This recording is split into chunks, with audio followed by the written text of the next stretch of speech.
कि कैसे आप आते हैं। First and foremost it's a long border, जो या बॉर्डर कहें, एलओसी कहें। Right now of course where the infiltration is taking place is LOC. Now जब एलओसी के ऊपर इस तरह की हरकत होती है, चाहे हम बोलेंगे कि फेंसिंग है, पर फेंसिंग सब जगह पे नहीं होता है। कई जगह पे द बॉर्डर्स आर पोरस। और दूसरी बात यह है, ये जब इन्फिल्ट्रेशन करते हैं पाकिस्तान से इस तरह, under the cover of fire और under cover of bad weather और फॉरेस्टेड रीजन, ये जंगलात से गुजर गए, कुछ ऐसे इलाकों से गुजरने की कोशिश करते हैं, और ये जब पकड़े जाते हैं तो मारे जाते हैं, या फिर वहां से वो भाग जाते हैं। The aim always is to prevent infiltration.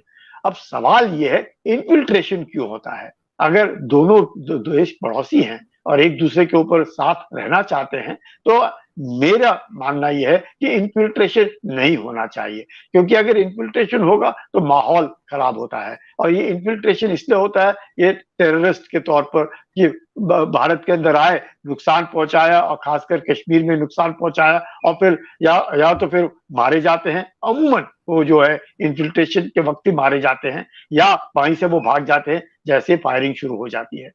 सवाल ये होता है, ये जो टेररिस्ट जिसकी आप बात कर रहे हैं, जो आया, जिसको हम लोगों ने फायर किया, वो घायल हुआ, लेकिन उसके बावजूद भी उसकी जबरदस्त देखभाल हुई, उसको खून चाहिए था, खून दिया, जितना हो सकता था हम सब ने उसकी कोशिश की कि उसकी जान बच जाए, लेकिन वो बाद में मारा गया। और ये पहली बार है कि 2 दशक में पाकिस्तान ने माना कि ये उनके इलाके से आया है, और उसकी डेड बॉडी उन्होंने ले ली, और शायद उन्होंने उसके परिवार को वो दे दी।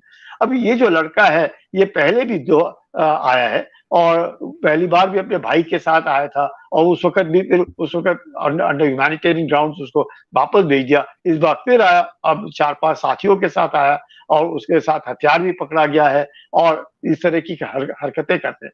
आई थिंक ये बहुत ही मैं कहूँगा गलत बात है।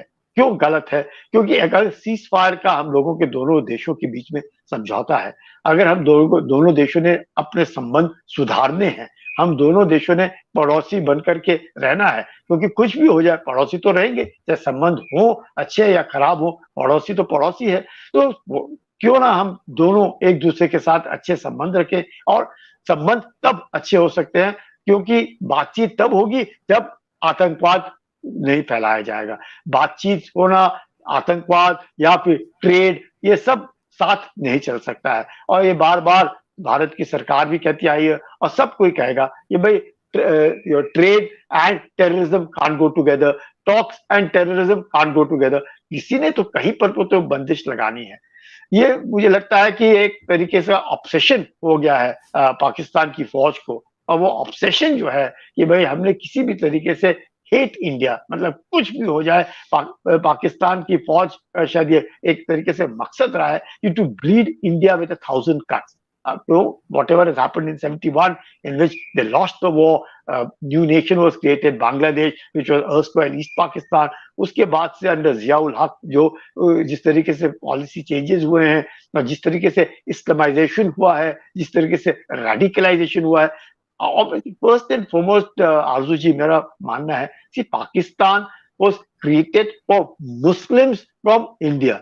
सो उस वक्त दैट अर्स्टवाइल इंडिया जो था, वो उसमें जो मुसलमान थे, उनके for their you could say their feelings, और दे फेल्ट वेरी स्ट्रांगली कि हो सकता है कि उनकी जो आवाज है या आइडेंटिटी है, शायद इंडिया में जो है वो ना रह पाए, तो एक पाकिस्तान बन गया, which was for Muslims. Otherwise,